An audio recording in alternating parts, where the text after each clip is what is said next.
Hey Harrison, let me know when you're ready to record. Hi everyone, I'm Toby Wynn with Trinity Realty Group, powered by Elite 4 Realty. I want to talk to you today about something very important to me, real estate safety. Do you think about that when you're showing homes to clients? I just realized being in the real estate business now, we put ourselves into some really unsafe situation. It's the harsh reality out there now. I want to address it because I'm doing an open house this weekend and I need to make sure I'm being proactive and safe out there. I want to get home to my family. That's fair, right? If you think about it, we typically meet strangers at a vacant home. Showing properties are part of our business. That's what we do as agents. We show house after house at random times, even late nights. It just depends on the client if they're available. We want to make that deal, right?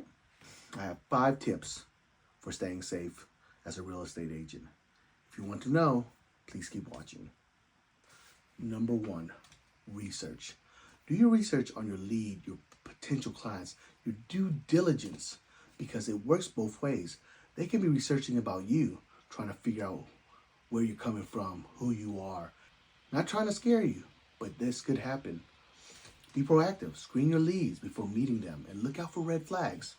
Let's say if someone contacts you through social media or via your business website, they message you that they want to meet up, but when you try to get them on the phone, they don't want to talk to you or FaceTime you.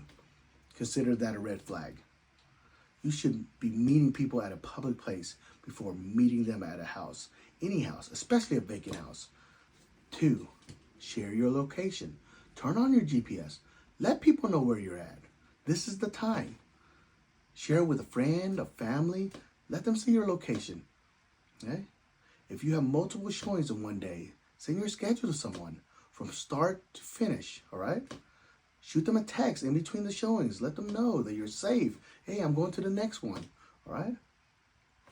Just make sure you're safe. Another thing, don't let clients in your car.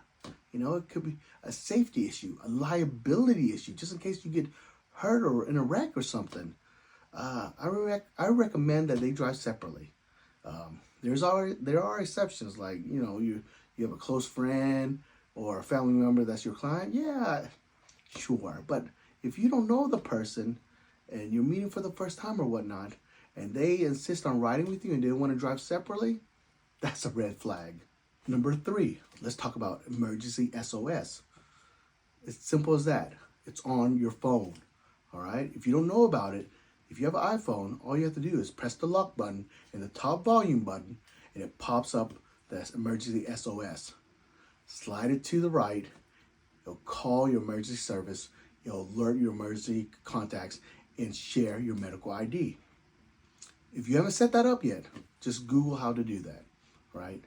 In case you need it. 4, equip yourself. Let's start off with the body.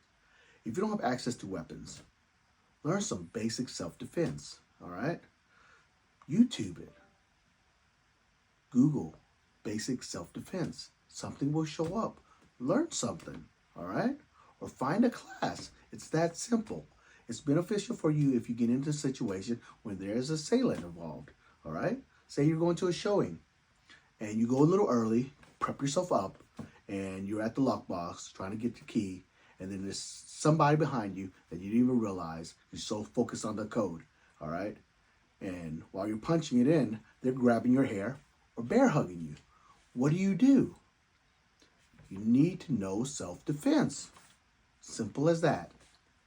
For weapons, most common is pepper spray, right? On the keychain. It wouldn't be my first thing, but sure, it's the most common, easily accessible. Just make sure, as a tip, try not to spray yourself when you're trying to spray the assailant, all right? Sometimes the wind will blow and everything. Just make sure it doesn't hit your eyes, all right? A lot of people have tasers, knives, and guns with them. It varies where you are. Equip yourself to what you feel safe with. Check your state guidelines. And one thing I need to say about that is, if you have a gun, make sure you know how to use it, all right? Don't bring a gun with you if If you don't know how to shoot, go to the shooting range. Put some time in there, all right? Don't hurt yourself. You're trying to be safe. 5, follow your gut instinct. When you're going through a showing, meeting up your lead or your client, listen to your gut. It's always going to be right. It's going to keep you safe. Safety first, right? If you need to bring somebody with you, if they have to sit their happy ass in the car so you can feel safe, let them do it, all right? If you feel like it's unsafe when you're doing a showing, that person is doing some odd things, a little creepy to you, don't hesitate to leave. That's your gut saying it's a red flag, all right? I've been in situations where I had to meet up somebody in Craigslist or Facebook Marketing that looked sketchy, you know?